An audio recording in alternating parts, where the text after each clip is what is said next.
My headline is Up in Smoke 5 years after legalization, cannabis use higher while companies burn out. We're talking about good old Canada. 5 years after legalization, the number of Canadians using recreational cannabis keeps getting higher while the sector shows signs of burning out. According to new research from Statistics Canada, 1 in 5 Canadians report using cannabis in 2020, 6% increase from before legalization. Output from the new cannabis industry has meanwhile been shrinking since late 2022. Canada's Cannabis Act legalized recreational use and sales 5 years ago. During this time, Statistics Canada has been contributing to an improved understanding of the social health and economic impacts of this policy change. The Statistics Agency says that the rate of cannabis use more than doubled in the country between 1985 and 2017, when it reached 14.8% of adults. By 2022, the number of adults reporting using cannabis in the past year had climbed to more than 1 in 4 Canadians, or 27%. Cannabis legalization has normalized its use without doubt, Toronto Metropolitan University lecturer and industry expert Brad Pullis told CTV News.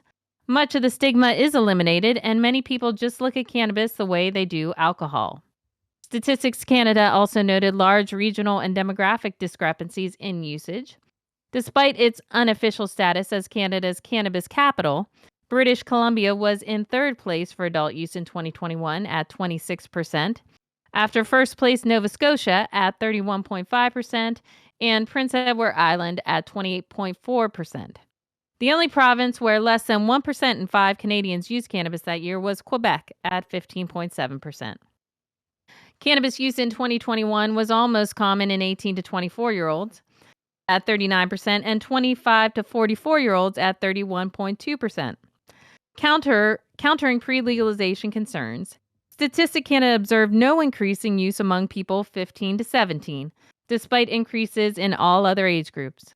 Output from the cannabis sector, meanwhile, grew until peaking in November 2022, when its gross domestic product reached $11.6 billion.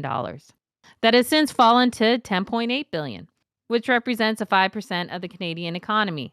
Following legalization, many of Canada's largest cannabis companies have shrunk their operations, while smaller players have shut down, sold off, or declared bankruptcy. Legal sales are growing, but there are simply too many players in most segments for the industry overall to be profitable.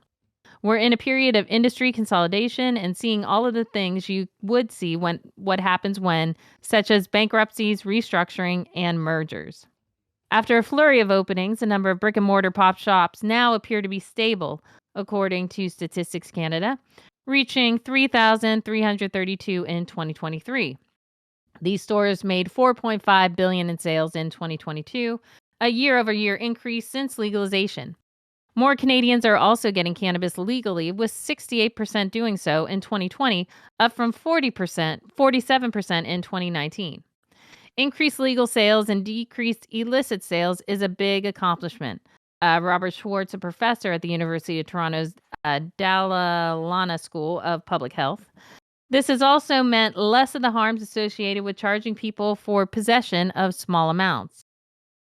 Michael Devalier is an assistant producer of psychiatry and behavioral neuroscience at McMaster University who writes extensively about drug policies. And with production exceeding demand, Devalier notes that Canada's largest cannabis companies have never had a profitable year while losing billions in investors' money. At the beginning of legalization, the cannabis industry overestimated the domestic market and was overly optimistic about the development of foreign markets.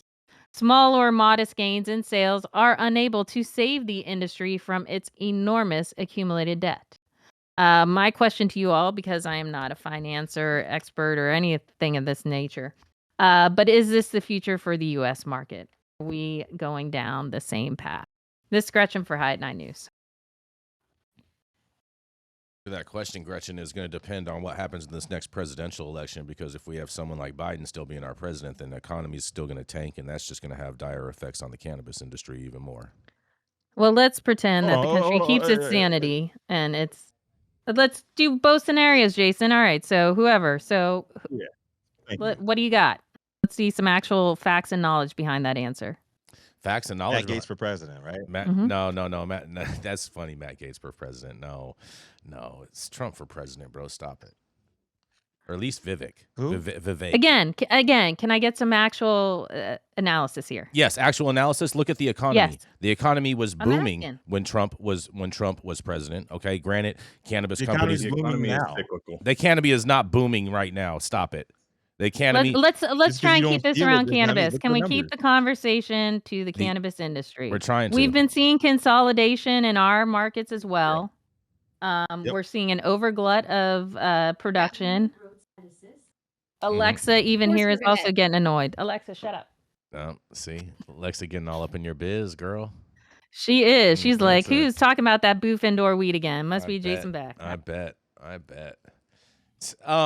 I mean, that's what industry does is it grows, it consolidates. That's kind of like the history. But the thing about it is that there's been such a massive overproduction in all of these different markets with limited resources in order to inhibit legal sales. Plus, you have a gross overtaxation in all of these markets, which only stimulates the illicit market. So therefore, their so-called capture of the marketplace isn't really capturing the marketplace. It's only capturing maybe like 25 to 30% of what actually could be the marketplace. Well, and here's a this is also question. what- Just real quick, Mandy. Quick question on that, because I'm not an expert on Canada at all. So anyone jump in here. Are there tax rates like our tax rates when it comes to cannabis? If I remember correctly, sure.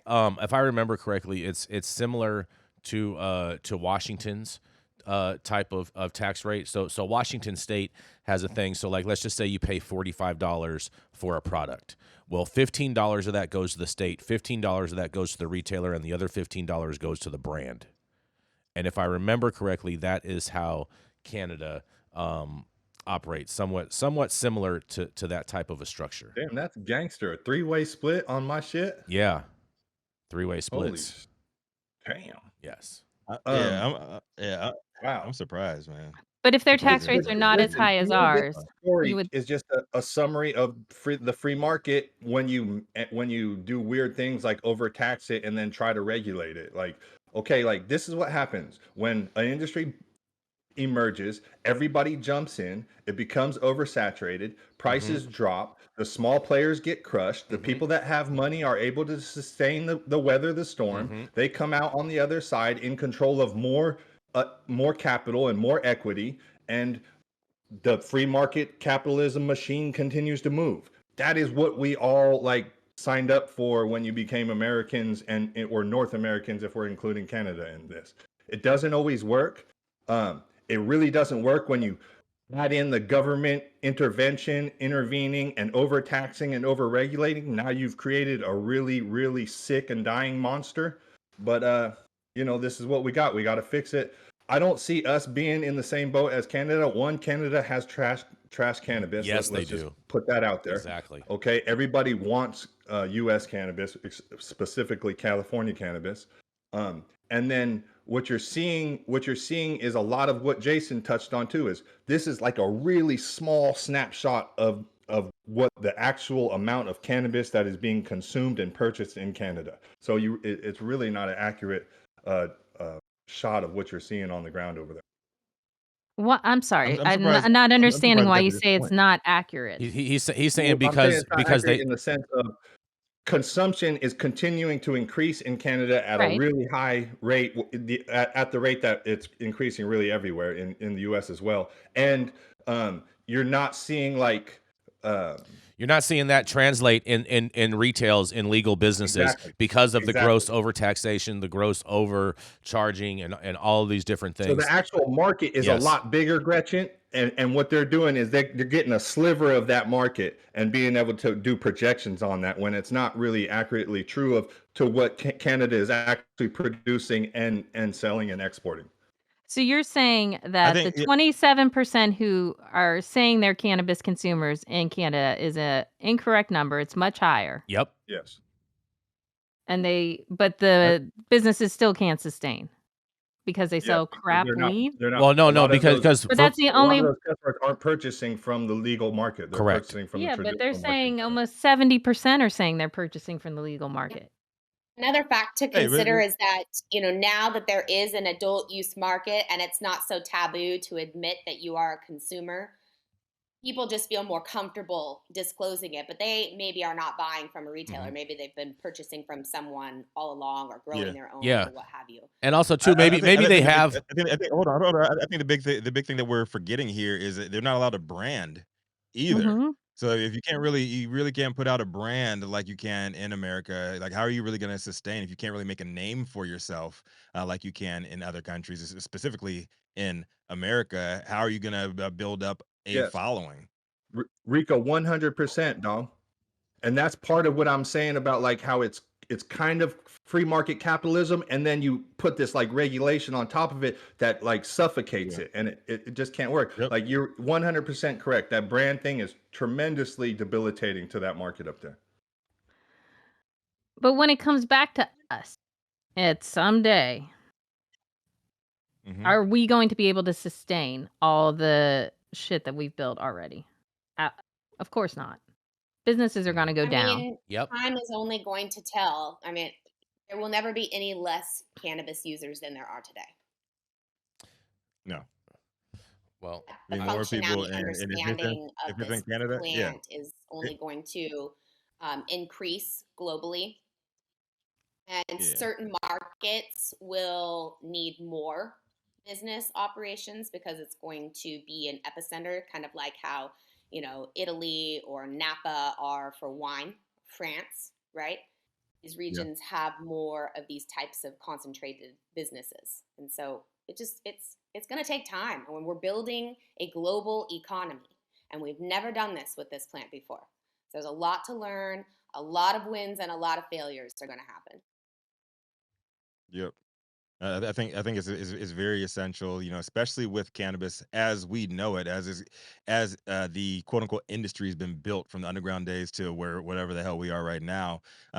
You're always able to smell it. You're always able to touch it. You're always able to see what you're actually consuming. And I personally am surprised it took like this long for the Canadian market to like quote unquote crater because like, people want to see what they're buying. If you don't see what you're buying, you're just like, oh, you're buying some generic government regulated product.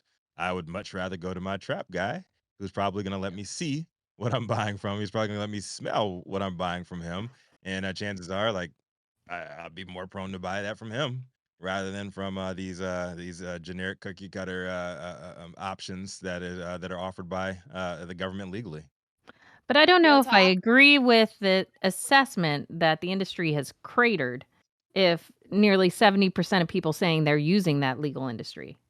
I think they're lying, Well, that was or only I think they're 70%. They're all misconsumed. lying. I think they're misconsumed. I think they're like, hey, they may have gone and purchased something one time at a store, but as far as them going and regularly purchasing it all the time and that being their sole source for that type of product, I'm not buying that. Yeah.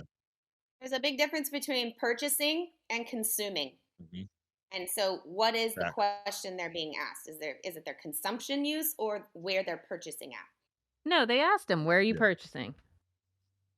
And at the same And they time, said legal market. you don't think people lie in these things? And like, why are they going to snitch on themselves and I tell think on also there's themselves, a especially very when they're big living in a communist misconception to the country? I general public understand, on but what if you're legal willing to market is. admit to Communist use, country. I don't think it matters where you get it from. It does when you live in a communist country and the government is taking people's bank accounts from people All just right, for Jason protesting. Beck. I've had enough of you. It's true. Next story.